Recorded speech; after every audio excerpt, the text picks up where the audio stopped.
अस्सलामु अलैकुम नाजरीन। यकसा सिविल कोड, जिसे अंग्रेजी में यूनिफॉर्म सिविल कोड कहा जाता है और इसी की शॉर्ट फॉर्म है यूसीसी। आखिर क्या है इसकी हकीकत? तमाम लोगों, खासकर मुस्लिम तबके में इसके मुतालिक इतनी तशवीश क्यों पाई जा रही है? सोशल मीडिया, इलेक्ट्रॉनिक मीडिया, हर जगह आज ही इस पर इतनी चर्चा क्यों हो रही है? मैं बिल्कुल सादा जुबान और मुख्तसर अल्फाज में आपको समझाने की कोशिश करूंगा। और लॉ कमीशन ऑफ इंडिया ने इसके मुतालिक मुल्क के बाशिंदों से जो राय तलब की है, उसकी तारीख में भी तौसी की गई है। ईमेल के जरिए से उन तक बात पहुंचाने का आसान तरीका क्या है वो भी आपको बताऊंगा, लेकिन उससे पहले ये जानना जरूरी है कि यकसा सिविल कोड है क्या, क्योंकि बहुत सारे लोगों को अभी तक इसकी हकीकत मालूम नहीं है। इसे समझने के लिए हमें थोड़ा पीछे जाना होगा।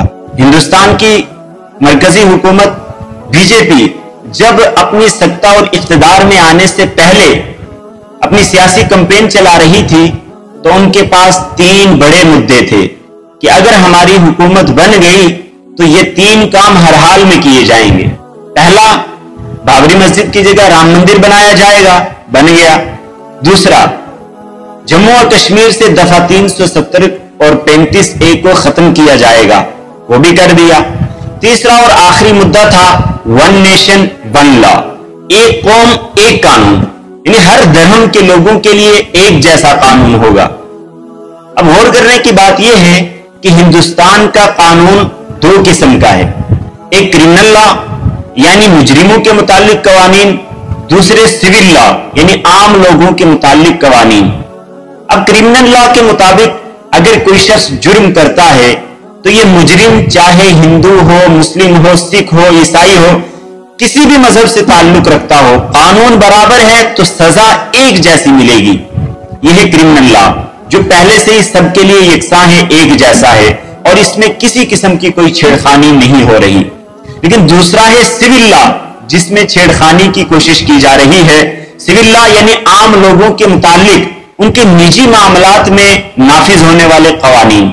निजी मामलात जैसे शादी, तलाक, मीरास, बच्चे बच्चियों में, रिश्तेदारों में जायदाद तकसीम करने के आदाब और उसूल और तरीके, और ये तमाम काम हर मजहब के लोग अपने अपने तरीकों से अंजाम देते हैं। इसलिए मुसलमान अपनी शरीयत, कुरान और हदीस के मुताबिक अपने निकाह, शादी, तलाक, खुला, मीरास वगैरह के मामला तय करते हैं। लेकिन अगर ये कानून नाफिज हो जाता है तो फिर शादी का जो तरीका हिंदू का होगा वही मुस्लिम का, या जो मुस्लिम का होगा वही हिंदू का। इसी तरीके से तलाक का जो तरीका सिखों के लिए होगा वही हिंदू, मुस्लिम, ईसाई सब के लिए होगा। और बात सिर्फ शादी और तलाक तक महदूद नहीं है, बल्कि हमारी मजहबी, माशरती, तहजीबी, सकाफती रिवायात सब खत्म, सबका कानून और सबका कल्चर एक जैसा होगा। अब समझ में आया यूनिफॉर्म सिविल कोड क्या है? लेकिन सवाल यह है कि जब सबके लिए एक जैसा कानून होगा तो फिर मुसलमानों को ही इससे इतनी परेशानी क्यों हो रही है? भाई साहब, मजहब इस्लाम में वॉशरूम जाने के तरीके से लेकर दुनिया पर हुकूमत करने तक के जितने तरीके हैं सारे कुरान और हदीस में मौजूद है, और दूसरे किसी मजहब के पास अपना ऐसा कोई कानून है ही नहीं।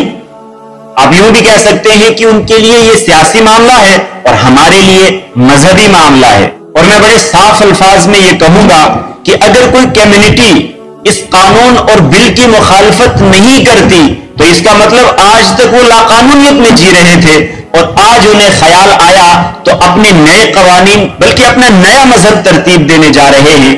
लेकिन इस्लामी निजाम किसी फर्द, किसी जमात, ऑर्गेनाइजेशन या हुकूमत का लाया हुआ और बनाया हुआ कानून नहीं है, बल्कि उस रब का नाजिल किया हुआ कानून और निजाम है जिसकी हम इबादत करते हैं। परवरदिगार ने अपने हबीब और आखिरी नबी हजरत मोहम्मद सल्लल्लाहु अलैहि वसल्लम पर तमाम अहकाम नाजिल करने के बाद हज्जतुल विदा के मौके पर कुरान करीम की आयत नाजिल फरमाई, अल यौमा अकमलतु लकुम दीनकुम, आज मैंने तुम्हारे लिए तुम्हारा दीन मुकम्मल कर दिया है। जब तक दुनिया कायम है मुसलमानों को इसी कुरानी निजाम के मुताबिक जीना है। और इसमें से जो सिविल लॉ है, हमारा भारत का संविधान भी हमें उसकी पूरी इजाजत देता है और मुकम्मल आजादी देता है। مسلم پرسنل لا شریعت اپلیکیشن ایکٹ 1973 کے تحت مسلمانوں کو اپنے نجی معاملات میں اپنے مذہب اور عقیدے کے مطابق عمل کرنے کی مکمل آزادی ہے. اس لیے ہمارے مذہب میں اس بل اور قانون کی کوئی گنجائش نہیں ہے اور ہماری نظر میں اس کی کوئی حیثیت نہیں. اور جیسا کہ میں نے شروع میں کہا تھا، بی جے پی کے پاس سیاست کرنے کے لیے 3 بڑے مدعے ہیں. 2 کا کام ہو چکا، اب یہ تیسرا اور آخری ہتھ کنڈا وہ 2024 کے الیکشن کی تیاری کے لیے استعمال کر رہے ہیں. اس لیے مسلمانوں کو چاہیے کہ اس بل کو روکنے اور اس قانون کی مخالفت میں اپنا اہم کردار ادا کریں. آپ سے جو ہو سکتا ہے آئین کے دائرے میں رہتے ہوئے کیجیے. اور لا کمیشن آف انڈیا نے جو ایک موقع فراہم کیا ہے کہ اس قانون کو منظوری دینے سے پہلے آپ کی رائے طلب کی ہے، اپنی رائے ان تک ضرور پہنچائیں اگر آپ نے ابھی تک نہیں پہنچائی. اور اگر طریقہ معلوم نہ ہو تو آپ کی آسانی کے لیے اسی ویڈیو کے نیچے ڈسکرپشن میں لنک دیا ہوا ہے، آپ اس پر کلک کیجئے. گوگل کے ذریعے سے اوپن جی میل کا آپشن آئے گا، اس پر کلک کریں. پہلے سے تیار شدہ ایک بہترین خط آپ کے نام سے ایڈ ہو جائے گا. اس کے بعد ایرو یعنی تیر کے ذریعے سے سینڈ کا آپشن بنا ہوا آئے گا، آپ اس پر کلک کیجئے. آپ کے ای میل کے ذریعے سے لا کمیشن آف انڈیا تک اس بل کے خلاف پیغام پہنچ جائے گا. اپنے میزبان شاہد الرحمان کو اجازت دیجئے. جے کے معارف چینل پر نئے ہیں تو چینل کو سبسکرائب کر لیجئے. جزاکم اللہ خیر و احسن الجزا.